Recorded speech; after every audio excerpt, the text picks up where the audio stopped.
누군가에겐 기쁨을 얻는 곳이기도 하고 반대로 어떤 사람에겐 절망과 고통이 시작되는 곳이기도 합니다. 이 말은 판사들이 아무리 고심 끝에 결정을 하셔도 반드시 누군가에겐 원망의 대상이 된다는 뜻인데요. 막중한 책임감과 부담감을 짊어진 이 판사님들께서는 자신의 직업을 어떻게 생각할지 그리고 어떤 마음으로 판결을 내릴지 너무 궁금합니다. 제 궁금증을 풀어주실 거죠, 판사님? 네. 고통스럽기도 하고 잠도 못 자고 그랬는데 친구들이나 가족들이 판사가 그래도 되냐. 오늘은 김태형 판사님과 함께 법원에 대해서, 판사에 대해서 그 궁금증과 오해를 낱낱이 풀어드리겠습니다.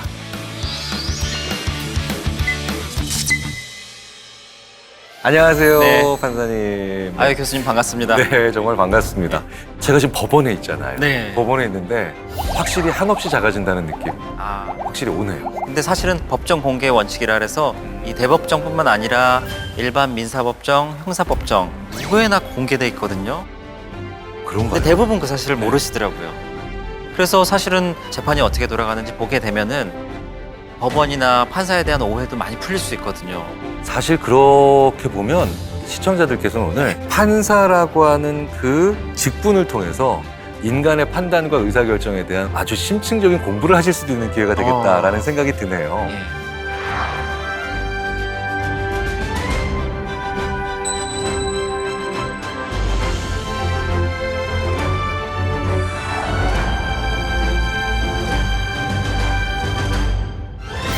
어떤 일을 하고 계신지 한번 좀 먼저 소개를 부탁드릴게요. 수원가정법원에서 4년째 재판을 하고 있고요. 법관이 된 지는 약 16년 정도 됐고 4년째 가사소년 전문법관으로 근무하고 있습니다. 보통 판사님들 일반적인 경우는 한 2년, 3년마다 법원을 옮겨가면서 다양한 재판을 맡고 있거든요. 근데 가사재판, 소년재판 그런 분야는 좀 전문적으로 재판을 계속하는 게 업무 처리나 판결의 신뢰성이나 높아질 것 같아서 전문법관 제도를 몇 년 전부터 실시하고 있습니다.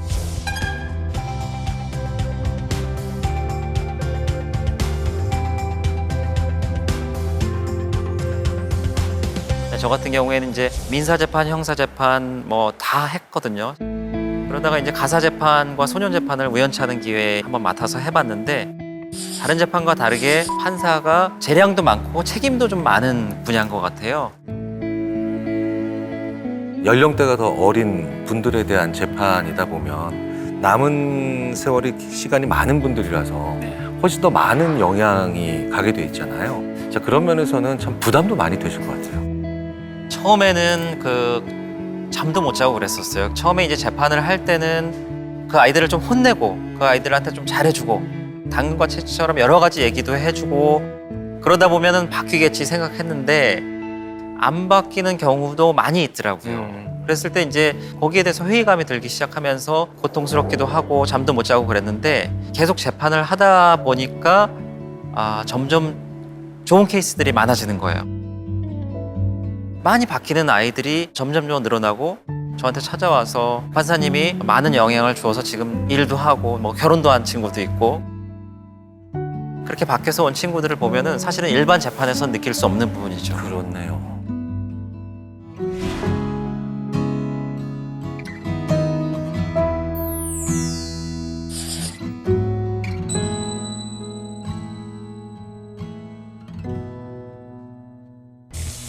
공부 잘하는 친구들이 장래희망으로 많이 얘기하는 게 판사. 판사님도 원래 어렸을 때부터 판사 일을 하시는 게 꿈이셨나요? 사실 고등학교 때까지 판사, 변호사, 검사도 잘 구분을 못했어요. 그만큼 법조인에 대해서는 생각이 전혀 없었고요. 제가 이제 중고등학교 때 좋아했던 것은 이제 음악 듣고 책 읽고 그런 것들이 좋아서 예술가가 돼야 되겠다 이렇게 생각을 했었습니다. 음악에 관련된 일을 하고 싶어서 음악을 실제로 만들었거든요. 만들고 이제 기획사 찾아가서 그 데모 정도면 테이프도 뭐, 많이 하고 뭐 오디션도 보고 그랬어요. 근데 단 한 군데도 예외 없이 다 거절 통보를 받았습니다. 굉장히 좌절을 하고 실망하셨겠어요. 네, 실망을 하고 있었던 차에 이 친구가 엠넷 VJ를 모집한다는 기사를 갖고 왔어요. 그렇게 보시고 네. 하셨구나. 기사를 봤는데 그때는 사실은 지금처럼 뮤직비디오나 영상, 음악을 구하기가 되게 어려웠어요. 근데 엠넷 같은 데 가면은 전 세계의 음악가들의 뮤직비디오를 마음껏 볼 수 있다. 그래서 시험을 받고 무려 300대 1의 경쟁률을 뚫고 채용이 됐습니다. 그때 작가님이랑 PD님이랑 뭐 아이디어도 많이 짜서 방송도 하고 그런 일을 하다가 나중에 음악 관련된 음악 프로듀서나 아니면은 라디오 DJ나 이런 게 하고 싶었는데 시청률이 좀 잘 나오지 않으니까 재계약은 없다 이렇게 얘기를 하더라고요. 그때는 이제 되게 어렸잖아요. 20살, 21살 때 그만 나와도 된다 이런 말들에 좀 충격을 받아서 그때 이제 사법시험이나 변리사 시험이나 전문적인 자격에 관심을 갖게 된 거죠. 그래서 이제 법관이 돼서 지금까지 근무를 하게 됐습니다. 판사. 네. 사실은 되고 싶다고 다 되는 건 아니거든요. 그렇죠. 네, 그래서 판사가 되는 방법, 과정을 조금 좀 자세히 구체적으로 말씀해 주신다면 어떨까요? 네. 근데 지금 이제 로스쿨이 도입돼서 원칙적으로는 로스쿨을 졸업하고 변호사 시험을 보고 10년 동안 법조, 리걸 커리어를 쌓은 다음에 법관 지원을 하고 선발 절차를 따로 거치게 됩니다. 좀 많이 달라졌네요. 30대 초반 판사는 볼 수가 없을 겁니다. 그러게요. 법학 전문 대학원이 도입되기 전에는 사법연수원이라는 곳을 들어가서 실무 트레이닝을 2년 정도 받게 됩니다. 근데 또 사법연수원에 들어가서도 시험을 굉장히 많이 봅니다. 한 과목 딱 10시간. 혹시 그거 아세요? 밥 먹으면서 시험 보는 그런 시스템이거든요. 아침 10시부터 저녁 6시까지 시험을 보는데 중간에 이렇게 도시락 먹으면서 시험을 보는 그런 사법연수원의 시험이 있었습니다. 저희 때는. 그 시험 결과에 따라서 성적이 좀 좋은 분들이 판사로 많이 그렇죠. 지원을 했던 것 같습니다. 네. 근데 사실 교수님 저도 믿기지 않겠지만 연수원 때는 법전을 다 외웠어요. 정말요? 예. 이렇게 이미지처럼 형상화해서 다 외우고 그랬는데 지금은 기억이 하나도 안 나요. 그게 아마 좀 나이 들어서 노화에 따른 자연스러운 기억력 감퇴가 아닐까 생각이 되는데 근데 지금도 그렇게 법전을 다 외우는 것이 필요한가요? 전혀 필요 없습니다. 전혀 필요 없죠. 예, 컴퓨터 안에 파일로 저장돼 있기 때문에 찾으면 되고요. 법전을 빨리 기억하는 것은 기억력이 좋다는 자랑 정도? 지금은 오히려 너무나 많은 정보들이 들어오기 때문에 불필요한 기억은 좀 맞아요. 소진시켜야 되지 않나. 맞아요. 새로운 사건 정보, 사건에 대한 기록이나 여러 가지 증거 자료를 섭취할 수 있는 준비 상태가 돼야 되는데 일이 많고 너무 머릿속이 복잡하면은 그건 이제 당사자들이나 재판받는 사람들은 다 안 좋겠죠. 머리를 비워내야 되는데 뭐 법전을 외우고 있다든지 뭐 사건 내용을 머릿속에 다 기억하고 있다든지 제 개인적인 생각으로는 얼마나 힘드실까, 얼마나 고통스러우실까 이런 생각이 듭니다. 사실 사회에 필요하고 그다음에 좋은 판사나 좋은 법률가를 우리가 사회가 네. 원하는 거잖아요. 사실은 이게 등수를 통해 가지고 더 많이 알고 있다, 더 조금 더 많이 기억하고 있다. 사실 이건 좋은 기준은 아니겠죠. 그렇죠. 아니겠죠. 사실 저는 심리학자의 한 사람으로서는 그것보다는 법률가라면 이 정도의 수준의 이 정도의 생각을 하실 수 있어야 된다. 라고 그렇죠. 했을 때 그 기준을 만족하는지 안 하는지 이렇게 더 바라봐야 되는 게 더 좋을 것 같아요. 네, 맞습니다. 법관에 있어서 최우선적으로 고려해야 될 게 마음이 열려 있어야 됩니다.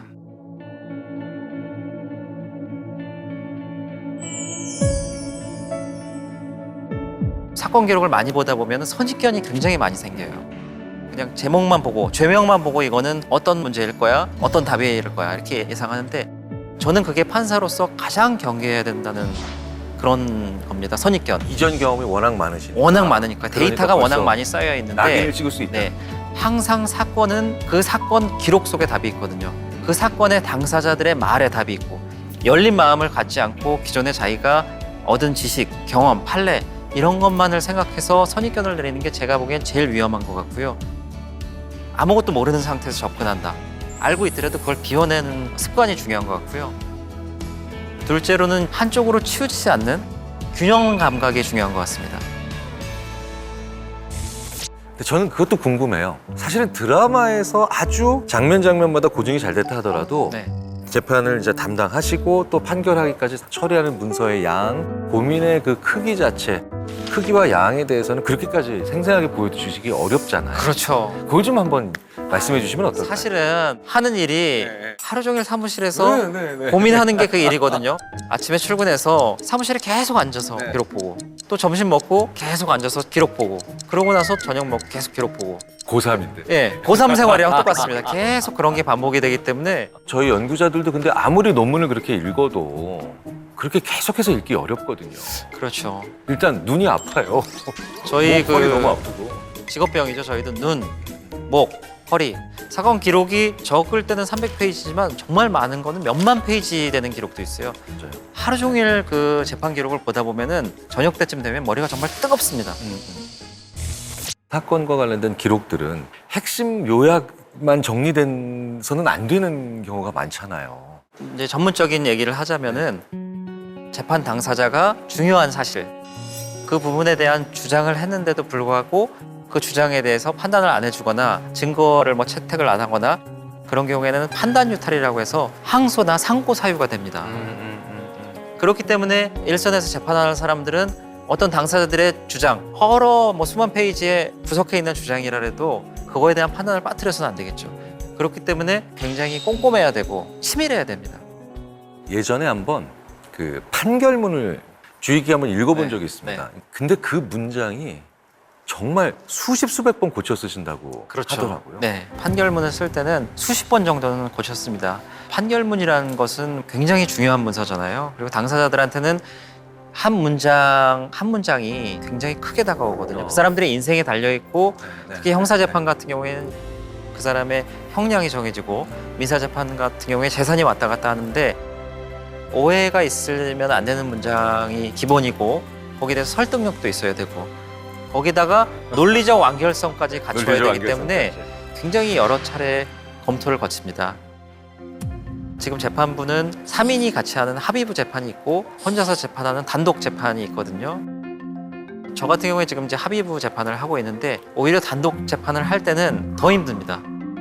합의부 재판은 3명이 같이 재판을 하니까 교차하면서 문체도 다듬고 논리적 완결성이 떨어진 곳은 없는지 체크해 볼 수가 있는데 단독 재판인 경우에는 원칙적으로 혼자서 판결문을 쓰고 등록이 되거든요.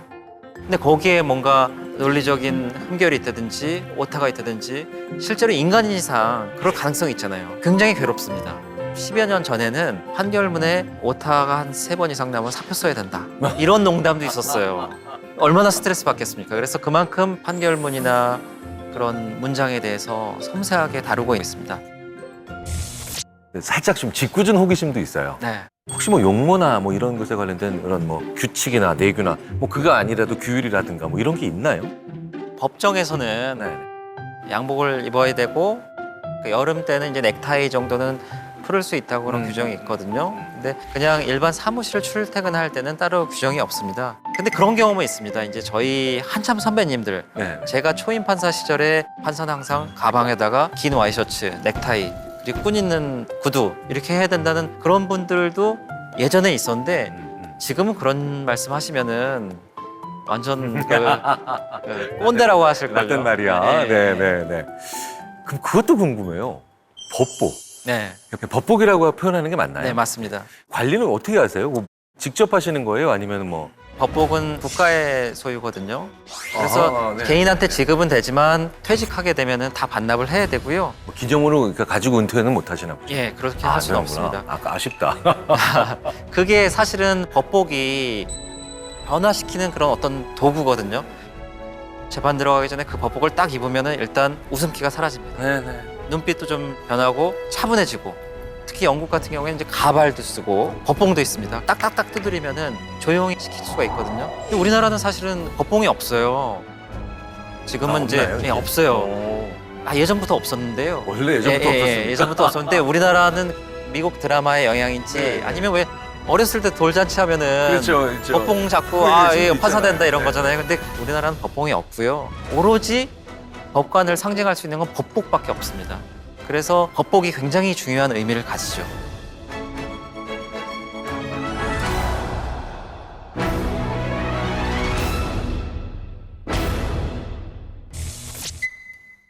김태형 판사라고 네. 합니다. 라고 하면 그 직업이나 아니면 그 직에 대한 선입견 같은 것들이 있잖아요. 느껴지시는 정말 게 많습니다. 있죠. 예. 네. 어떤 모임이나 어떤 자리에 갔을 때 네. 소개를 하셔야 되는데 네. 뭐 저도 이제 네. 저는 심리학자입니다. 딱 이러면 이제 느껴지는 선입견이 있어요. 네. 그러면 안 되는데 파란불 켜졌다 이제 빨간불로 바뀌고 그럴 때 보통 이제 막 뛰어서 가잖아요. 그러면 이제 친구들이나 가족들이 판사가 그래도 되냐. 저희도 사실은 그 사생활 속에서는 똑같이 평범한 시민이거든요. 항상 옳은 말만 해야 되고 점잖아야 되고 또 오해도 많이 하세요. 네. 대단한 권력을 갖고 있는 것처럼 착각해서 단속에 걸렸어요. 창문 열고 수고하십니다. 그럴 때 이제 딱 판사 명함을 주면서 무슨 법원의 김태형 판사입니다. 그러면 수고하십시오. 이러면 완전한 오해입니다. 고위공직자가 어떤 범죄를 저지른 걸 인지하게 됐을 때는 내부에 보고하게 돼 있어요. 오히려 범행에 판사, 검사가 연루가 됐다고 하면은 더 수렁 속으로 들어가는 거거든요. 거기서 자기 신분을 밝힌다는 거는 말이 안 되죠. 그렇죠. 개인적으로 이렇게 법원 밖을 나가면은 절대 판사라고 얘기 안 합니다. 예전에 제가 경험이 있었는데 그 전세 살 때 임대차 보증금을 못 받은 경우가 있었거든요. 네, 제가 이제 전세 기한이 만료가 됐는데 이거 웃으면 안 되는데 죄송합니다. 굉장히 고생 많이 했습니다. 그래서 사정이 있으시니까 계속 기다리다가 한 4년이 지났어요. 그래서 이제 저희도 이제 너무 심한데. 그걸로 제가 소송을 했거든요. 근데 제가 판사라는 걸 알게 된 거예요. 저는 정당한 소송을 한 건데도 법을 잘하는 판사가 법을 이용해서 힘이 없는 서민을 괴롭힌다는 프레임을 씌워갖고 제가 굉장히 곤욕스러웠어요. 그래서 약점으로 작용할 때가 굉장히 많습니다. 그런 거는 이제 판사를 희망하시는 분들이 한 번쯤 생각해 보셔야 될 얘기가 아닐까. 또 하나는 이제 법관으로서 오래 근무하다 보면은 그 나이대로 보이는 분들이 없어요. 30대인데도 흰머리도 많이 내시고 그렇다고 하더라도 자신을 좀 이렇게 회복시켜야 하거든요. 근데 제가 동료들을 보면서 방법을 잘 모르거나 아니면 일부러 회피하거나 내가 지금 이렇게 나를 위한 휴식을 갖춰야 될 시간이 아니야. 하나라도 더 봐서 당사자들을 구제해야 되는데 당사자들의 억울함이 없도록 해야 되는데 이런 생각들이 결국 그 재판을 올바른 방향으로 이끌지 않고 있다는 생각이 들어요. 왜냐하면 사람은 휴식을 취해야 되고 또 자기가 좋아하는 일을 어느 정도 했을 때 재충전이 될 수 있거든요. 후배 판사님들이나 동료들한테 항상 좋아하는 걸 좀 찾아서 해라. 그래서 저 같은 경우에는 출근을 하면서 뭐 5분, 10분 차를 타도 좋아하는 음악을 들으면서 출근하거든요. 그러면 이제 기분이 좋아져서 아침에 짧게라도 회복이 되는데 그런 방법들을 잘 못 찾으시는 분들이 있어서 많이 안타깝습니다.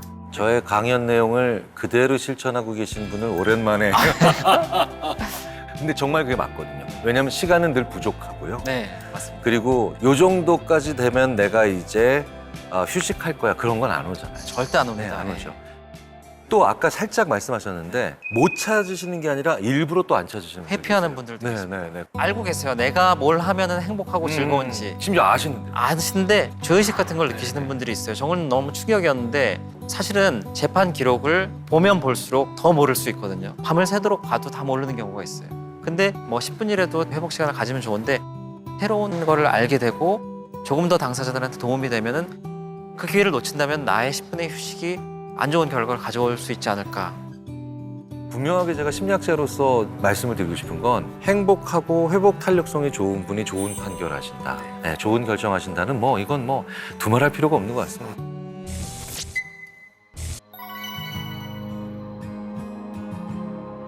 다른 생활이 거의 없고 맨날 법원에서 기록만 보기 때문에 사회가 어떻게 돌아가는지 그런 부분을 잘 모를 수도 있어요.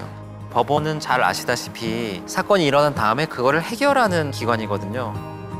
그 문제의 최후의 보루로서 법원에 오는데 그 시점은 그 사건이 일어난 뒤에 짧으면 1년, 길면은 3, 4년 뒤의 사건입니다. 그러니까 법원은 항상 느릴 수밖에 없어요. 사회는 이미 다른 쪽으로 가 있는데 5년 전에 사건을 할 수도 있는 거예요. 쉽게 얘기하자면 기록 속의 세상을 살고 있다고 해도 과언이 아니거든요. 근데 그런 부분을 굉장히 경계해야 된다고 생각합니다. 왜냐하면은 실제 현재에서는 다른 모습이 펼쳐지고 있는데 그 뒤에 것만 계속 해결하다 보면은 사람들한테 그 판결이 도달했을 때는 한 5년 전에 어떤 법 감정이랑 많이 달라질 수가 있잖아요. 그래서 서점에 가서 최근 유행하는 글들이라든지 책들을 한번 보고 영상 매체도 많이 보고 그리고 사람들도 대화를 많이 해야지 문제가 없을 것 같습니다. 현 시대 보편적인 어떤 네. 현상들이나 이런 그 트렌드들에 대한 생각들을 좀 알고 계시는 게 당연히 필요하겠네요. 그렇죠. 네. 예. 그런 현실을 따라가려는 노력을 재판부 구성원은 계속 해야 되는 것 같아요. 정말 많은 재판을 하셨잖아요. 그렇죠. 네. 정말 그 중에서도 난 정말 기억에 남는 그런 재판을 좀 말씀해 주신다면 어떤 게 있을까요? 그동안 이제 법관 생활 16년 차니까 기억나는 사건이 정말 많이 있는데 지금은 이제 가사 재판을 맡고 있는데요. 이 재판하기 전에는 이제 소년 심판을 3년을 했고 그 훨씬 전에 한 10년 전에 1년 정도를 소년 재판을 했는데요. 그 소년 재판을 하면서 정말 기억에 남는 아이가 있었습니다. 네. 어떤 아이였냐면 이제 어렸을 때부터 이제 부모 없이 자라나서 보육원에서 컸는데 이 아이가 이제 어렸을 때는 다른 애들 때리고 뭐 물건에 손대고 보육원에서도 이제 말썽쟁이였었어요. 근데 얘가 이제 중학교 들어가면서 키가 막 185가 되고 등치가 엄청 커진 거예요. 네. 그러니까 그 보육원 선생님들도 그 아이를 통제를 할 수가 없는 거예요. 그래서 법원에다가 이 아이를 소년 심판을 좀 받게 해달라고. 소년 심판에서 사건이 되는 여러 가지 절차가 있는데 검찰에서 소년부 송치를 할 수 있고 경찰에서도 소년부 송치를 할 수 있고 그리고 잘 모르시겠지만 부모도 자기 자신을 소년부 송치를 할 수 있어요. 가출을 자주 한다든지 아니면 범죄를 저질렀든지 보호자가 소년 판사한테 우리 아이에 대해서 심판을 좀 받게 해달라고.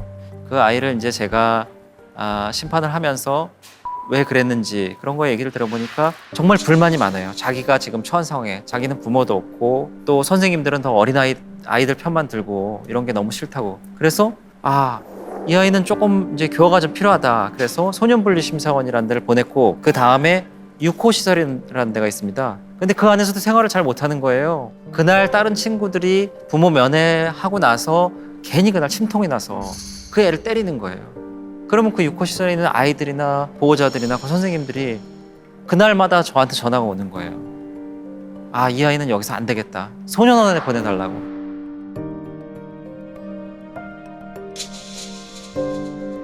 근데 저는 이제 계속 관찰을 해보니까 이 아이가 계속 그러는 게 아니라 뭔가 그런 이벤트가 있을 때만 확 폭발하는 스타일이더라고요. 보니까 뭔가 몸 안에 생각 안에 울분이 가득 찬 아이래 갖고 제가 소년원에 보내지 않고 6호 시설에 있다가 오히려 더 낮은 단계의 처분, 그러니까 1호 처분이라고 하는데 그룹홈 같은 데를 보냈습니다.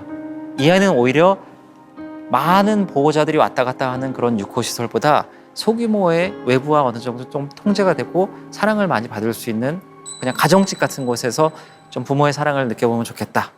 그래서 그쪽으로 보냈는데 그래서 제가 한 2달째, 4달째 뭐 이렇게 찾아가거든요. 정말 거짓말 안 하고 처음에는 반항기가 많고 문제도 많이 일으켰는데 2개월, 3개월이 될수록 계속 변하는 거예요. 애가 인상이 변했어요. 그렇게 험상궂던 인상이 머리도 좀 길고 눈도 웃는 인상으로 변해서 판사님 저 뭐 영어 단어 이거 외웠어요. 수학 문제 이제 이거 풀었어요. 그러면서 막 이제 칭찬에 목말라 했고 칭찬을 해주니까 아이가 너무 변한 거예요. 지금은 고등학교에서 완전히 모범생이 돼갖고 그 학교에서 모범학생으로 표창장도 받고 또 학교가 대중교통을 이용하면 2시간 반, 네. 2시간 반이 걸리는데 거기를 매일 왔다 갔다 하려고 새벽 3시 반, 4시에 일어나서 학교를 간답니다. 7시 반에 도착하려고. 그러고 나서 또 2시간 반 걸려서 집에 오고. 그런 이제 변화되는 감동적이네요. 아이들을 봤을 때 이거는 일반 민사재판, 형사재판을 통해서 느끼지 못한 보람이다 이런 생각이 들어요. 왜냐하면은 판사로서 일하면서 정말 뭐 불만을 가지신 분들도 계시지만 정말 열심히 기록을 보고 정말 공정한 판결을 위해서 고심고심해서 판결문도 쓰고 하는데요. 재판이야? 막 이러면서 원망도 하시고 원망을 많이 하고 늘 판결 선고를 하고 뭔가 결정을 한 다음에는 마음이 편할 날이 없어요. 어느 한쪽은 이해를 못하니까. 그렇지만 이제 그런 구조와 좀 다른 소년 심판은 당사자가 없습니다. 그러니까 의사와 환자와의 관계가 똑같아요. 비행 청소년이 정말 환자라고 그러네요, 하면은 진짜. 판사가 의사 같은 느낌으로 검사가 따로 없습니다. 물론 소년들도 막 소년원 처분, 10호 처분하고 원망하고 그러긴 하지만 일반 형사재판과 소년재판이 다른 게 아이들은 아이들이에요. 대부분 많이 변하고 나중에 한참 뒤에 지나서는 찾아오기도 하고 전화도 하면서 그 아이는 비록 범죄 때문에 오긴 했지만 저희가 그 아이를 심판하고 처분할 때는 어떻게 보면 좀 쓴소리도 하고 어떻게 보면 혼내기도 하고 어떻게 보면 또 칭찬해주기도 하면서 보호자 같은 관계로 선생님 같은 관계로 그 아이를 변화시켜서 나중에 사회에 더 큰 범죄자가 되지 않도록 교화를 시키는 거거든요. 이게 법이라는 것은 사실은 굉장히 강한 구속력을 가지고 있기 때문에 좀 더 준엄하고 분명하게 너 잘못했고 그러니까 이렇게 가보자라고 하는 것을 보여줄 수 있는 그런 적극적 개입의 여지가 있네요. 그렇죠. 그래서 이 가사소년 재판을 담당하는 가정법원은 특별히 붙는 부캐가 있습니다. 부캐. 그 부캐가 후견적 복지적 법원이라는 타이틀이 꼭 붙습니다. 후견적 복지적 법원. 예, 어떻게 보면 참 좀 중요한 표현이네요. 사법부는 개입을 하지 않거든요. 해결만 하고 법을 적용해서 사건에 대한 결론을 내주는 거지만 이 가정법원은 후견적 복지적 하면은 약간 행정부서가 하는 그런 역할을 많이 합니다. 그래서 실제 소년 심판 드라마를 보면은 판사였던 김혜수 씨가 검사처럼 막 수사하는 거에 따라가고 막 그런 역할도 하거든요. 근데 가정법원은 그런 역할을 할 수 있는 근거가 있습니다. 예, 복지적 역할이 있어서 10년 이상 법관생활을 하는 동안 받아본 전화보다 이 소년 재판 한 달 동안 하는 전화가 훨씬 많습니다. 훨씬 더 많죠. 예.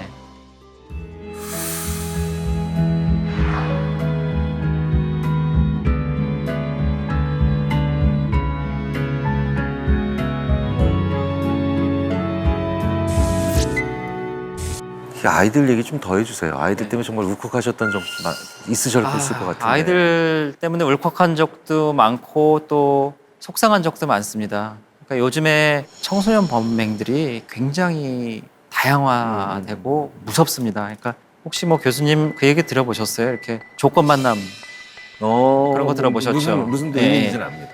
비행 청소년들이 조건 만남을 빙자해서 강도 행각을 벌이는 사건이 제가 한 10년 전에 했을 때도 그때도 많았었는데 몇 년 동안 하는 동안도 많더라고요.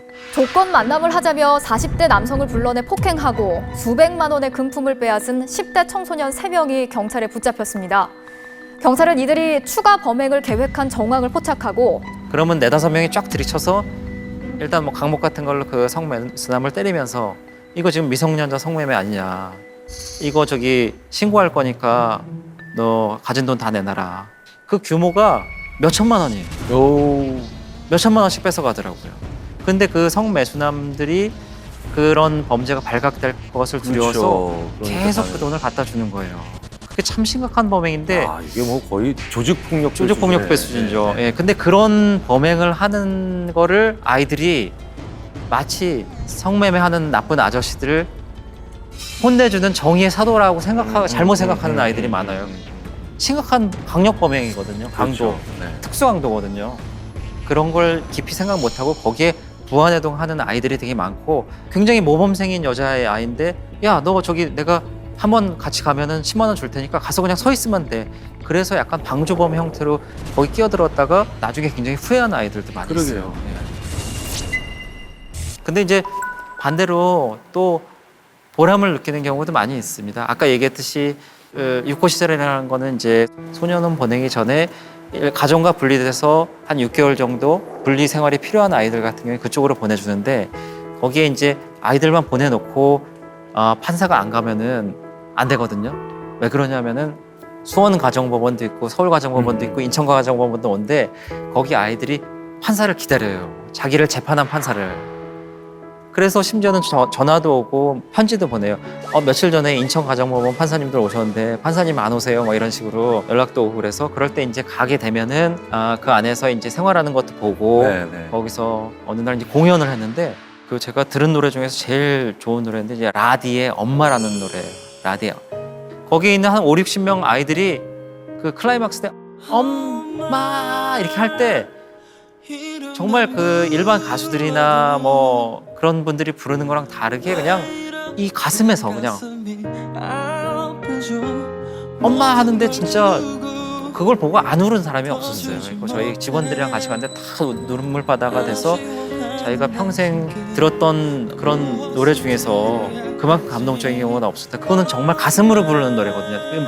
멜로디가 음정이 틀려도 그 감성은 제가 아마 평생 잊을 수가 없었어요. 그래서 저도 이제 그날 집에 가면서 이제 어머니께 전화를 드려서 보통 이제 항상 어머니 그러거든요. 어머니 저기 식사하셨어요? 이랬는데 그날은 그냥 엄마 이렇게 얘기했는데 쑥스럽기도 하고 좀 이상하더라고요. 그래서 고마워. 내가 눈물이다. 예. 아유, 교수님 감수성이 아직. 아, 참. 심리학자들이 가끔 이제 유서 분석을 하거든요. 예. 유서에 제일 많이 나오는 얘기가 엄마.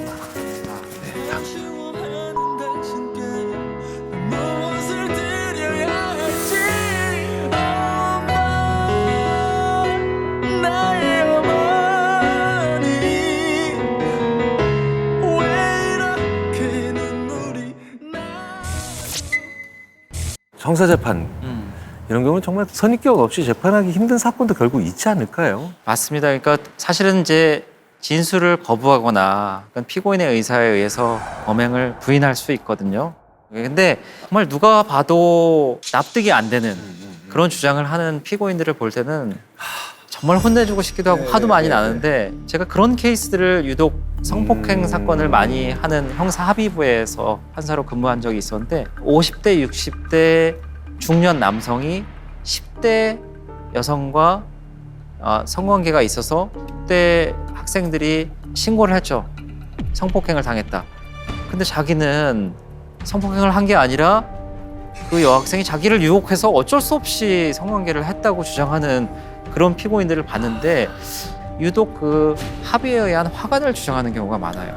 근데 사실은 그 현장에는 뭐 CCTV도 없었고 피해자의 진술과 피고인의 진술밖에 없어서 그런 주장을 피고인이나 변호인이 할 수 있을 수도 있긴 하지만 여러 정황상 그 아이의 어떤 기존 경험이라든지 뭐 상해 부위라든지 이런 걸 보면 알 수가 있잖아요. 그렇죠. 그런데도 불구하고 자기는 끝까지 화관이었다. 마지막 선고를 해도 유죄를 인정을 안 하고 그런 경우가 많아요. 근데 그런 경우 보면은 정말 왜 이렇게 얘기를 할까? 이렇게 했을 때 무슨 생각으로 저렇게 할까? 저렇게 하면 마음이 좀 편할까? 너무 화가 나더라고요. 심리학적으로는 의외로 그 분류를 하고 있습니다. 그러니까 이게 뭐냐면 우리가 거짓말하면 위증죄지만 그렇죠. 헛소리했다라고 처벌받는 건 아니잖아요. 네. 심리학에서는 거짓말보다 더 위험한 거를 헛소리, 영어로 bullshit, 아예 논문에서 나오는 단어입니다. bullshit. 그러니까 이거를 개소리라고 합니다. 저희 심리학자들이 앞으로 법률의 영역에서 참 이런 종류의 사람들은 정말 어렵겠다, 힘들겠다. 왜냐면 보는 법관뿐만 아니라 주위에 있는 모든 사람들이 분노하고 정말 욕하고 싶은 사람들인데 지가 너무 당당하고 항상 법은 상식의 수준에서 그렇죠. 작동하잖아요. 근데 상식은 그 사회의 대다수의 사람들이 동의하는 룰에 기반하지 않습니까? 근데 이 사람은 그걸 안 따르는 거죠. 그렇죠. 진실을 말하는 사람, 거짓말을 말하는 사람, 우리는 이렇게 이분법적으로 나누는데 한 종류가 더 있다는 거예요. 그래서 히틀러도 거짓말쟁이가 아니었고 bullshit, 개소리쟁이였다. 저희들은 이렇게 보죠. 근데 우리나라 사람들처럼 법 좋아하는 사람들 없잖아요. 그렇죠. 법대로 해, 막 이러면서. 근데 사실 우리 사회 법보다 더 중요한 게 있지 않을까 싶은데요. 제가 이제 생각을 많이 했습니다. 우리나라 사람들 법대로 하자. 법대로 하자는 건 이제 끝까지 가자는 거고 이제 전투에 돌입됐다는 거거든요.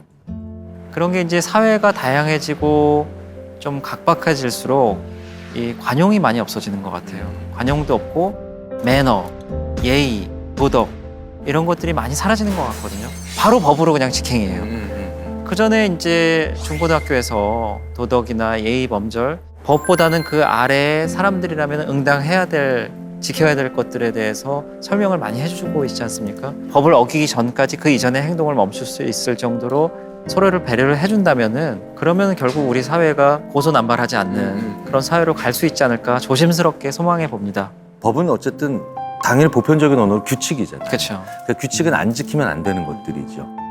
그런데 법이라고 하는 저 가장 그 인간이 갈 수 있는 그 마지막에 민낯이 드러날 수 있는 시간 순순에 가지 않고 반대 방향으로 가게 만들어줄 수 있는 게 사실 대부분 롤모델이에요. 그렇죠.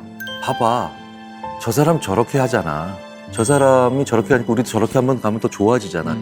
존경할 만한 사람, 닮고 싶은 사람, 이런 사람들이 많지 않은 사회에서 그러니까 바로 이 법에 더 민감해지는 게 아닐까 싶어서요. 그런 닮고 싶은 사람들을 많이 발굴해내고 얘기를 할 수 있는 그런 규칙 기반의 사회가 아니라 롤모델에 기반한 사회가 좀 많이 됐으면 가장 근본적인 해결책이 되지 않을까 싶기도 한데요.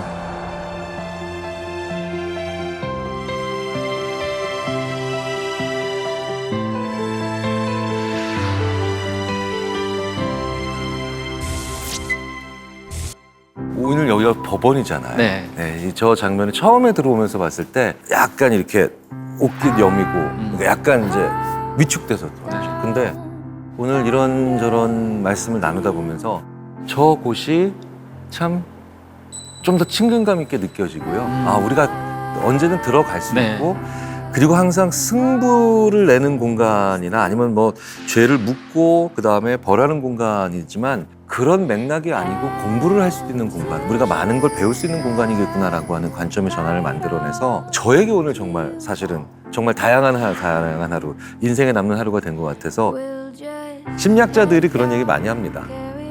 사전적 정의보다 중요한 건 그분한테 그게 어떻게 정의되는가. 네. 그래서 저도 이 질문을 꼭 드리고 싶었어요. 이제 16년 차 판사시잖아요. 네. 그러면 김태형 판사님께 재판이란 네. 무엇인가 꼭 한번 들어보고 싶어요. 아, 재판이란 저에게 숙명과도 같은 것이라고 생각합니다. 왜냐하면은 뭐 어렸을 때부터 꿈이 판사고 재판하는 일을 꿈꿔온 사람도 있겠지만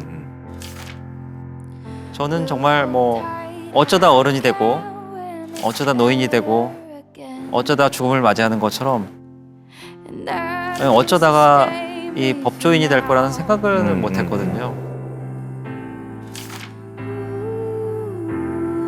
그래서 재판이란 저에게 너무나 무겁지만 숙명 같은 것이고 계속 해야만 하는 것, 그렇게 받아들이고 있습니다.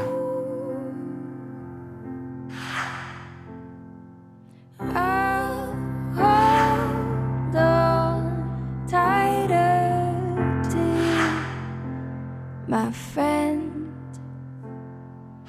when we're together again, together. 안녕하세요. 11년간 판사로 재직하다가 현재는 변호사로 활동 중인 신중건입니다. 요즘 뉴스만 틀면 우리를 화나게 하는 사건들이 많이 보도되고 있죠. 상습적인 폭행은 물론 음식을 억지로 먹이는 등 성추행을 당했습니다. 극단적 선택을 했습니다. 끝도 없이 사건들이 벌어지고 있습니다. 사건의 잔인함에 분노해서 지켜보는 것도 있지만 국민들이 눈에 불을 켜고 보는 또 다른 이유가 있습니다. 이 가해자들이 보통 사람들이 생각하는 죄값보다 훨씬 적은 형량을 받을까 봐 그렇게 두려워하는 것이죠. 지금까지 형량 때문에 화가 난 적이 한두 번이 아니기 때문입니다. 실제 양형이 국민들이 생각하는 죄값과 다른 이유를 지금부터 알려드리도록 하겠습니다.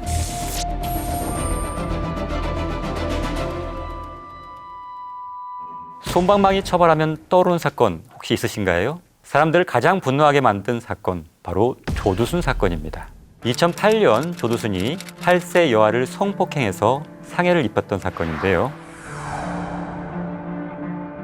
사건 당시 음주 상태였다는 것이 인정돼서 심신미약으로 징역 12년을 선고받고 2020년 12월에 출소했던 사건입니다.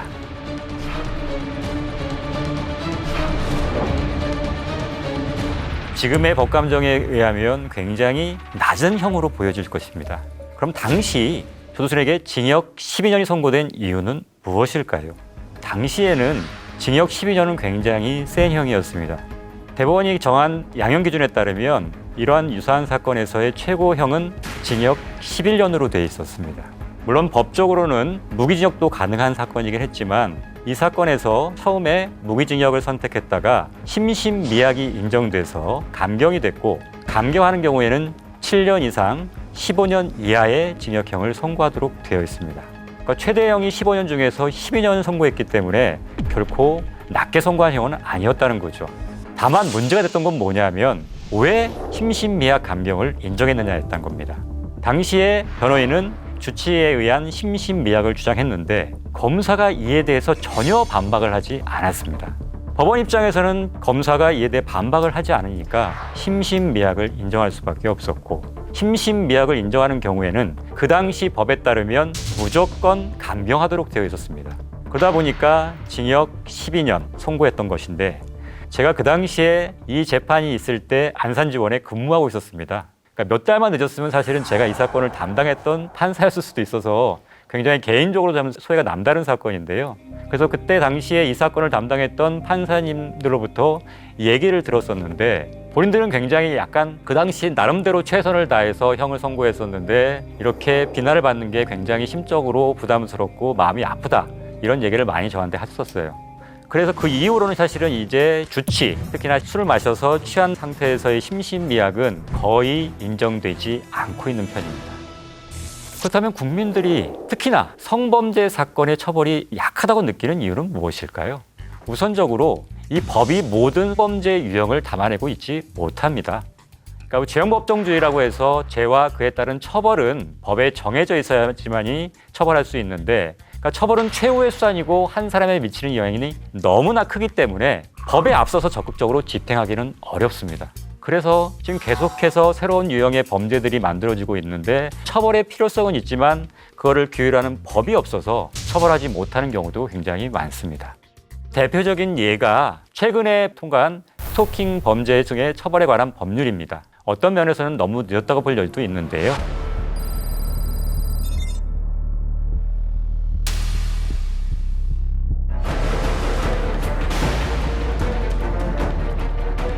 (1999년에) 처음 발의됐다가 국회 분덕을 넘지 못하고 단순히 경범죄 처벌법상의 지속적 괴롭힘이라는 것으로 분류돼서 10만 원 이하의 벌금이나 구류 또는 과료에 그쳤던 것이죠. 그러다가 22년 만인 2021년 4월 21일에 법이 통과돼서 앞으로 스토킹 범죄자는 최대 5년 이하의 징역이나 5천만 원 이하의 벌금에 처해질 수 있는 것이죠. 2021년 10월 22일부터 시행될 예정입니다. 제가 처음 판사로 임관됐을 때와 비교하면 특히나 성범죄 같은 경우에는 그 처벌이 거의 천지개벽 수준으로 세졌습니다. 그 대표적인 이유가 이 성범죄의 경우에 친고죄와 반의사 불벌죄 조항이 폐지된 것이죠.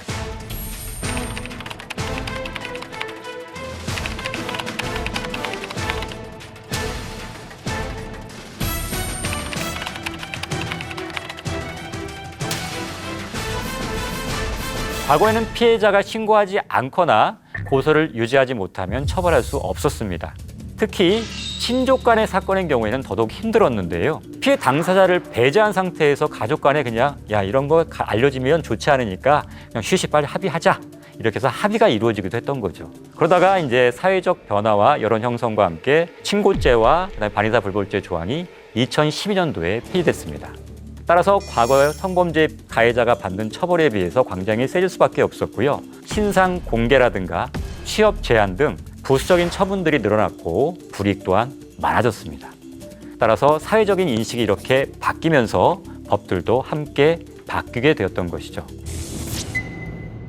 이렇게 계속해서 바뀌고 세졌다고 하지만 실제적으로 체감을 못하는 것 같습니다. 국민들께서는. 그 이유가 성범죄 재판, 이 사건의 특수성 때문입니다. 다른 형사사건과 달리 성범죄의 경우에는 피해자의 진술이 거의 유일한 증거인 경우가 많습니다. 그러다 보니까 사실상 재판의 결과에 대해서는 피해자와 가해자 모두 다 만족하지 못하고 있는 상황인 것이죠. 피해자 같은 경우는 왜 처벌이 이렇게 약하냐, 반면에 가해자의 경우는, 가해자로 몰린 사람 같은 경우에는 피해자 말만 듣고 왜 나를 왜 유죄로 하느냐, 이런 불만들이 쌓이게 되는 것이죠. 물론 성범죄 사건의 경우에는 수사나 재판이 굉장히 어렵습니다. 성범죄 사건을 강하게 처벌해야 한다는 대중들의 인식이 많이 개선되고 실제 처벌도 많이 이루어지고 있지만 여전히 사건을 은폐하고 보복하는 2차, 3차 가해가 심각한 상황이거든요. 최근에 문제가 됐던 그 군 성추행 사건의 피해자도 이런 조직적인 은폐와 2차 가해 등 때문에 결국에는 극단적인 선택을 할 수밖에 없었던 것이죠. 이중사는 차 뒷자리에서 장중사에게 성추행을 당했습니다. 차문을 박차고 내려 곧바로 상관에게 신고했습니다. 그러자 가해자는 숙소까지 따라와 신고를 할 테면 해보라고 비웃었습니다. 회식을 주도한 상사는 없던 일로 해주면 안 되겠냐며 가해자는 죽어버리겠다고 협박했고, 가해자의 아버지까지 나서 명예로운 전역을 하게 해달라고 압박했습니다.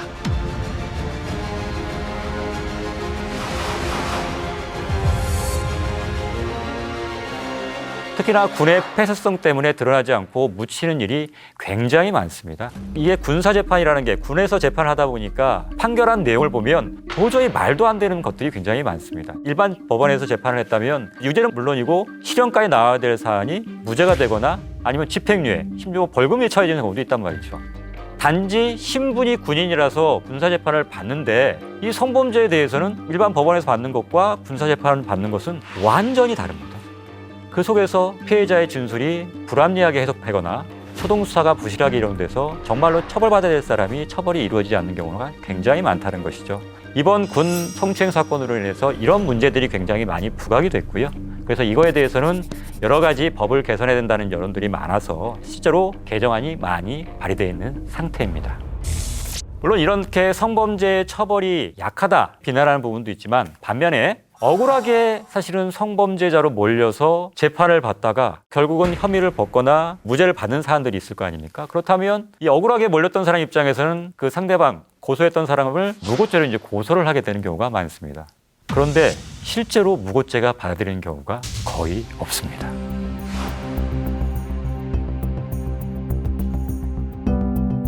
제가 이 사건 하나 예를 들어 보겠습니다.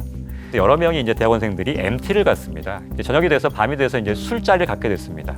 다른 사람들 일부 이제 자는 사람도 있고 이제 밖에 나와서 이제 불꽃놀이 하는 사람도 있었는데 이제 두 명만 남게 됐습니다. 근데 술이 들어가다 보니까 아무래도 스킨십을 하게 됐는데 두 당사자가 여성 같은 경우에는 결혼한 지 2주밖에 안 된 사람이었고 이 남성 같은 경우에는 몇 달 후에 결혼을 앞둔 사람이었습니다. 근데 우연치 않게도 이거를 한 사람이 자다가 일어나서 목격하게 됩니다.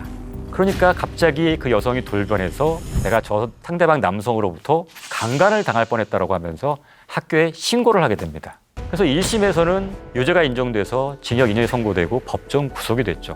근데 2심에서 무죄를 받고 그게 확정됐긴 했습니다. 그렇지만 남학생은 학교에서는 무기정학을 받고 특례를 받던 군대 문제도 사실은 취소가 됐고 그 와중에 어머니가 충격으로 극단적인 선택을 하시게 됩니다. 그래서 그 이후에 본인이 입은 피해를 회복할 방법이 없어서 상대방을 무고죄로 고소도 하고 소를 제기했는데 이 모두가 받아들여지지 않았습니다. 비록 형사사건에 있어서는 무죄를 선고받긴 했지만 한 번 파탄난 인생을 되돌리는 방법은 없는데도 불구하고 상대방은 지금 아무런 일도 없었다는 듯이 정상적으로 잘 살고 있습니다. 이게 과연 공정한 일일까요? 따라서 판사 입장에서 사실은 고충이 있을 수밖에 없습니다. 판단할 게 피해자 진술밖에 없거든요. 그런데 진술이 일관성도 없고 충격적으로 오락가락하는 경우가 많거든요. 근데 판사는 이 피해자 진술 하나밖에 없지만 판단을 내릴 수밖에 없습니다. 그러다 보니까 피고인은 엄벌하는 게 부담스러울 수밖에 없겠죠. 그렇다고 무죄 선고를 하는 것도 부담입니다. 따라서 약간의 중립적인 장치로서 진술 분석을 도입하는 것도 고려해 볼 필요가 있습니다. 아동의 경우에는 법적으로 진술 분석이라는 과정이 있습니다. 법원이 전문가에게 일종의 감정을 맡겨서 이 아동의 진술이 믿을만한지 판단하게 하는 거죠. 그러면서 판사 입장에서는 조금 판단에 부담을 덜 수 있습니다. 내 생각뿐만 아니라 전문가도 이런 판단을 했다면 조금 더 그 판단에 좀 무게가 실릴 수밖에 없으니까요. 물론 모든 사건에 다 할 수는 없겠지만 양측이 첨예하게 대립하는 사건에 있을 경우에는 이런 진술 분석의 방법도 도입하는 것을 한번 고려할 필요가 있지 않나 하는 게 제 개인적인 생각입니다.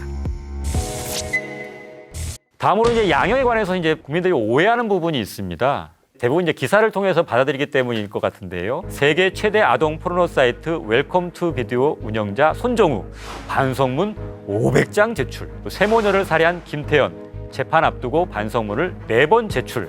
아동학대 정인이 양부모가 반성문을 연이어 제출. 그다음에 또 이걸 보고 나서 이제 형이 얼마 정도 나왔다. 이렇게 기사가 나오니까 반성문을 저렇게 제출하면 감형을 받는구나 라고 생각하시게 된다는 거죠.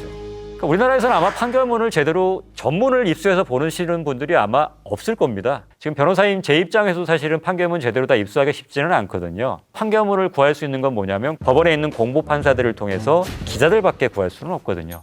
근데 기자들 같은 경우에는 그 판결문 그대로 실으면 재미가 없어요, 솔직히. 그중에서 입맛에 맞는 것만 고르고 가공해서 기사를 쓰게 된다는 거죠. 그러다 보니까 반성문 제출이나 반수하고 있는 점을 감안한다 요거에 포커스를 맞춰서 기사를 보통은 쓰게 되거든요. 그래서 반소문 제출이 감형의 지적인 이유가 됐구나라고 판단할 수밖에 없는 거죠. 하지만 전혀 도움이 안 되는 것은 아니겠지만 그게 형을 왔다 갔다 할 정도의 극적인 어떤 결과를 가져오지는 않습니다.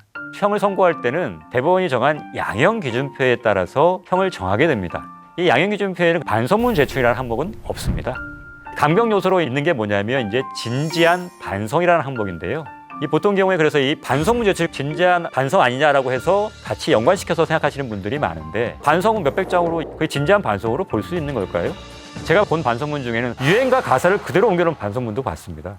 반성문을 제출한다는 그 자체의 주안점을 두고 내용에 대해서는 신경을 안 썼던 것이죠. 그래서 이 반성하고 있는 게 아니라 법을 오히려 우롱하는 것이 아니냐라는 생각이 들어서 약간의 가중사유로 삼기도 했던 적이 있었는데 그렇다면 이 양형이로 되어 있는 진지한 반성이라는 건 그러면 어떻게 판단을 할 거냐? 이게 이제 문제라는 거죠. 지금 현재로는 판사가 임의로 판단하게 되어 있어요. 그러다 보니까 어떤 판사 같은 경우에는 그 부분이 많이 반영된 것 같기도 하고 어떤 부분은 많이 적게 반영된 것 같기도 하고 그래서 필요한 사건의 경우에는 조사관을 통해서 어떤 심리 상태라든가 면담을 해서 실제로 피고인이 어떻게 피해복을 위해 활동을 하고 어떻게 지금 느끼고 있고 반성을 하고 있는지를 객관적인 자료를 통해서 그 부분에 대해서 양형으로 반영해야 되는데 지금 같은 경우에는 피고인이 제출하는 몇 가지 서류만 가지고 지금 판단하는 게 전부라는 거죠. 그 반면에 탄원서의 경우에는 가해자 쪽에 가족들이 쓰는 경우도 있고 피해자 쪽에서 쓰는 경우도 있는데 가해자 쪽에서 쓰는 탄원서의 경우에는 반성문과 마찬가지로 별다른 효과는 없습니다. 그런데 피해자 쪽에서 자기가 지금 현재 상황이라든가 자기가 입고 있는 피해에 대해서 탄원서 형식으로 재판부에 제출하게 된다 그러면 법원 입장에서는 피해자의 상황이 이렇다는 걸 무시할 수는 없기 때문에 그거를 반영해서 형을 정하게 됩니다. 그래서 혹시라도 본인이 입은 피해가 막중하고 그 반면에 가해자가 반성도 제대로 안 하면서 선처말을 바라고 있는 것으로 보인다면 법원에 솔직한 본인의 심정을 담은 탄원서를 제출하는 것은 도움이 될 수 있습니다. 이제 법원에 밖에서 나와 보니까 이런 문제가 있더라고요. 그 양형 기준에서는 이 피고인에 대해서 5년부터 15년까지 선고할 수가 있게 돼 있어요. 그러고 나서 이제 판사가 5년을 선고했단 말이에요. 그런데 왜 5년인지에 대해서는 제대로 된 설명이 없어요. 사실 어떻게 보면 이 부분이 굉장히 중요한 부분이라는 거죠. 판사의 재량이라고 하는데 그럴만 합리적인 이유가 있어야 된다는 거죠. 근데 그 부분에 대한 설명도 없이 무조건 나는 법과 양심에 따라서 했으니까 그냥 믿어라 라고 하고 있는 게 지금 현실이에요. 과정이 투명하게 공개되어 있지 않는 상태에서 판결문도 사실은 지금 공개도 안 돼 있잖아요. 그러면서 판사가 한 거에 대해서 그대로 그냥 무조건 믿으라고 하는 게 요즘 같은 세상에 합리적인 방법이냐는 거죠. 왜 내가 어떠한 근거를 통해서 15년까지 갈 수 있지만 5년을 선택했는지에 대해서 투명하게 보인다면 밖에서 지금 만연하게 퍼져 있는 소위 말하는 정관예우라든가 뭔가 유착이 있을 거야. 그런 의심들은 자연스럽게 없을 수 있는 거죠. 그래서 또 한 가지 필요한 게 바로 판결문 공개라는 겁니다. 법원에서 판결문을 공개하지 않는 표면적인 이유는 크게 두 가지예요. 판결문을 공개하려면 실명에 되어 있는 부분 다 비실명 처리를 해야 됩니다. 그러려면 비용과 시간이 많이 든다는 거죠. 또 한 가지는 개인의 프라이버시와 관련된 부분이 많기 때문에 그것이 공개됐을 때 다른 사람의 프라이버시를 침해할 수 있다. 이걸 내세웁니다. 그런데 그것도 물론 이유가 될 수 있겠지만 제 개인적으로 봤을 때 공개하지 않는 이유는 판결문 검색 시스템상에 들어있는 판결문 때문입니다. 이건 상상도 하실 정도로 양이 어마어마합니다. 거의 모든 하급심 판결들이 다 지금 수록돼 있습니다. 그래서 이거는 법원만이 갖고 있어야 어떻게 보면 상대적인 우위에 점하고 권위를 내세울 수 있기 때문에 오픈하지 않는 면이 좀 강하거든요. 그리고 또 한 가지는 굉장히 엉터리 판결문도 굉장히 많아요. 사건이 배당받게 되면 우선 판결문부터 검색하게 돼요.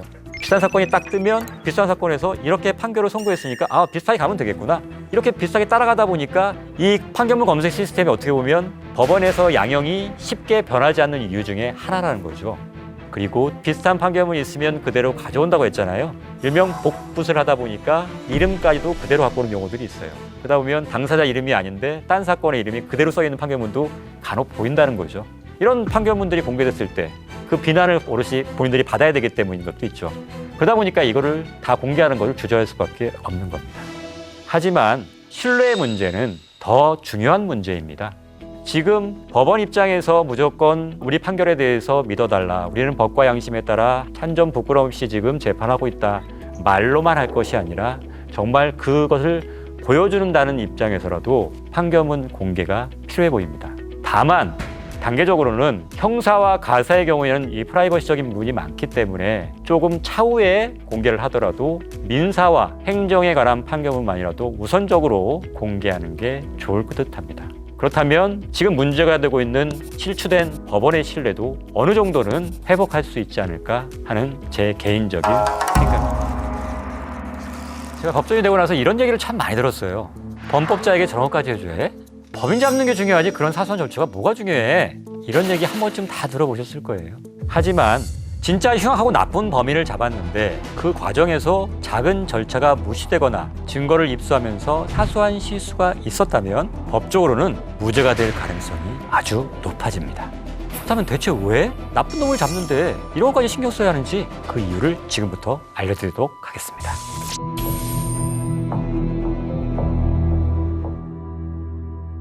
최근에 여성 다리 41번을 찍은 몰카범이 불법 촬영 혐의에 대해서 무죄 판결을 선고받은 사건이 있었습니다. 그 사안을 잠깐 들여다보면 절도죄로 긴급 체포돼서 호송되던 중에 범행을 시인하고 자신의 스마트폰 잠금 장치를 풀어준 A씨. 그런데 사진첩 안에서 여성의 다리를 찍은 수많은 사진이 발견됩니다. 경찰은 폰을 돌려주지 않고 체포 5일 후에 임의 제출 동의서만 받았습니다. 그런데 재판부는 A씨의 불법 촬영 혐의에 대해서 무죄 판결을 선고했죠. 그 이유는 경찰이 휴대전화를 압수한 지 며칠이 지나서 임의 제출 동의서만 받은 상태로 적법한 증거 확보 절차를 거치지 않았다는 점 때문입니다.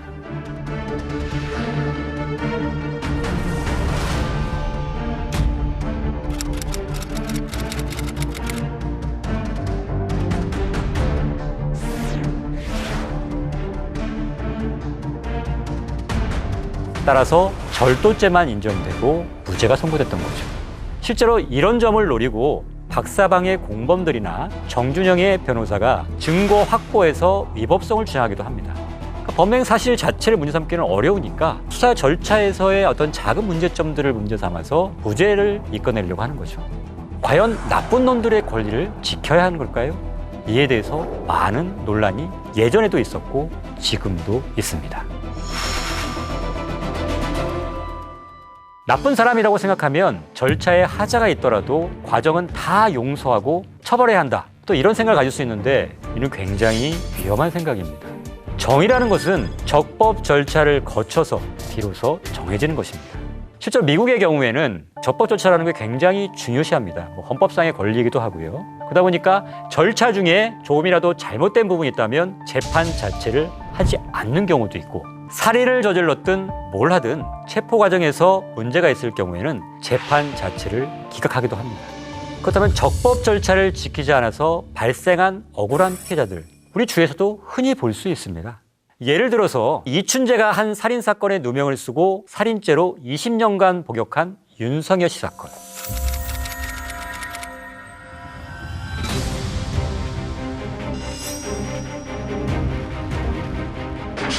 야간에 죽겠습니까? 야간에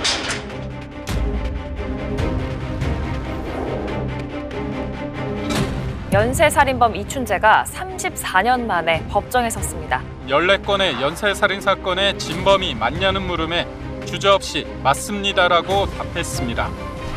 피고인은 무죄. 30여 년 만에 명예를 회복했다고 하기엔 너무나 길었던 20년 옥살이. 20대 청년은 어느새 50대 중년이 됐습니다. 앞으로 저 같은 사람이 안 나오길 바라는 뿐이고 공정한 재판이 이루어졌으면 하는 제 바람입니다. 아마도 그가 처음으로 범인으로 몰렸을 당시에는 모두가 나쁜 사람이라고 아마 손가락질하고 매도했을 겁니다. 그 밖에도 화성 연쇄살인 사건의 범인으로 몰린 홍 씨. 당시 빨간 옷을 입으면 죽게 된다라는 농담을 했다는 이유로 연행돼서 가혹한 고문 끝에 허위 자백을 했었죠. 다행스럽게도 증거 불충분으로 일주일 만에 풀려났지만 평생 경찰이 자신을 감시한다는 불안감에 시달리다가 2002년에 사망하기도 했습니다. 당시 연쇄살인 사건의 용의자로 몰려 경찰에게 불법 체포와 감금, 폭행 등을 당했다면서 진실화해위원회에 신청한 사람이 무려 27명이나 됩니다. 특히 10대 피해자가 많고 석방된 뒤에는 스스로 목숨을 끊거나 정신 이상이 된 사람도 부지기수라고 합니다. 정말로 나쁜 사람이고 진짜 범인이면 어떻게 보면 문제가 되지 않을 수도 있겠지만 죄가 없는 사람이 오해를 받아서 이렇게 만약에 재판을 받거나 수사를 받게 됐다면 이건 누구의 책임으로 돌릴 수 있겠냐는 거죠. 이렇게 적법 절차를 거치지 않은 피해는 고스란히 피고인으로 몰렸던 사람들이 다 온전히 떠안아야 되기 때문에 적법 절차를 지키는 것은 그만큼 중요한 문제입니다. 또 얼마 전에 문제가 됐던 사건도 있었죠. 버스 안에서 지갑을 주었어. 이거를 기사한테 돌려줬었는데 횡령했다는 혐의로 기소가 돼서 벌금 50만 원을 선고받은 취업 준비생의 얘기가 보도된 바가 있습니다. 그러니까 사건의 내용을 들여다보니까 버스 안에서 분실한 지갑을 습득하게 됐고 이것을 내리면서 그 버스 기사한테 전달을 했습니다. 그러면서 그날 여자친구한테 내가 오늘 버스에서 지갑을 주웠는데 버스 기사한테 전달했다. 이런 대화를 하기도 했었죠. 그런데 경찰이 차량 안에 있던 블랙박스 영상 중에서 지갑을 습득하는 장면만을 캡처한 상태로 증거로 제출해서 기소했던 거죠. 충분히 그 뒤에는 버스 기사한테 돌려준 영상이 있을 수도 있었던 부분이거든요. 그런데 이 취업준비생을 용의자로 본 다음에 물론 실수라고 얘기를 하는데 그 뒷장면에 대해서는 영상 자체를 삭제를 합니다.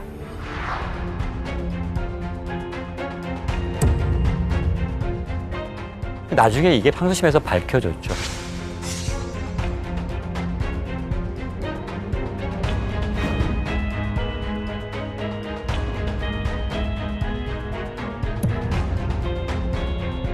그 당시에 피고인한테 만약에 여자친구와 대화를 하면서 버스에서 지갑을 주어서 버스 기사한테 주었다라는 내용의 녹취가 없었다면 아마도 피고인은 점유유탄물 횡령죄의 범인으로 계속해서 처벌을 받을 수밖에 없었던 상황이었던 거죠. 다행스럽게도 이게 대화가 돼 있었고 누명을 벗을 수 있었는데요. 무려 이 사람이 억울한 누명을 푸는 데는 3년여라는 세월이 필요했죠. 우리 헌법에는 무죄 추정의 원칙이라는 게 있습니다. 피해자가 적법한 재판을 받아서 범인으로 확정되기 전까지는 무죄로 추정된다는 거죠. 그런데 이게 제대로 지켜지고 있는지는 좀 의문입니다. 실제로 처음 사건이 보도되고 제대로 된 내용들이 다 밝혀지지 않은 상태에서 일종의 여론재판이 이루어진단 말이죠. 그러다 보면 이 사람이 실제로 재판 과정에서 드러나는 사실과는 별개로 이미 재판을 받아서 범인으로 낙인이 찍혀 있는 상태이기 때문에 설사 나중에 재판 결과 무죄가 선고되다 하더라도 무죄 선고된 거는 기억하지 못하고 앞에 범인으로 몰렸던 부분만 기억하는 경우도 굉장히 많다는 겁니다. 정말로 피고인이 재판을 받아서 유죄로 확정되기 전까지는 어떠한 선입관도 없이 제대로 된 적법 절차에 따라서 재판을 받도록 하는 게 현대 법치주의 국가에서는 반드시 필요한 과정이 아닐까 생각합니다. 그리고 또 한 가지, 피해자를 위해서라도 직자 가해자가 적법 절차를 모두 거치고 정당하게 죗값을 받아야지만이 피해자의 억울함도 어느 정도 해소될 수 있는 거지, 적법 절차를 거치지 않은 상태에서 단순히 그냥 나쁜 사람이라고 매도해서 처벌이 이루어진다고 해서 진정한 피해 회복이 이루어진다고 보기는 어렵다는 거죠. 따라서 나쁜 놈이라고 섣불리 매도하기 전에 확실하게 적법 절차를 거쳐서 확정 짓는 절차가 필요하다는 겁니다.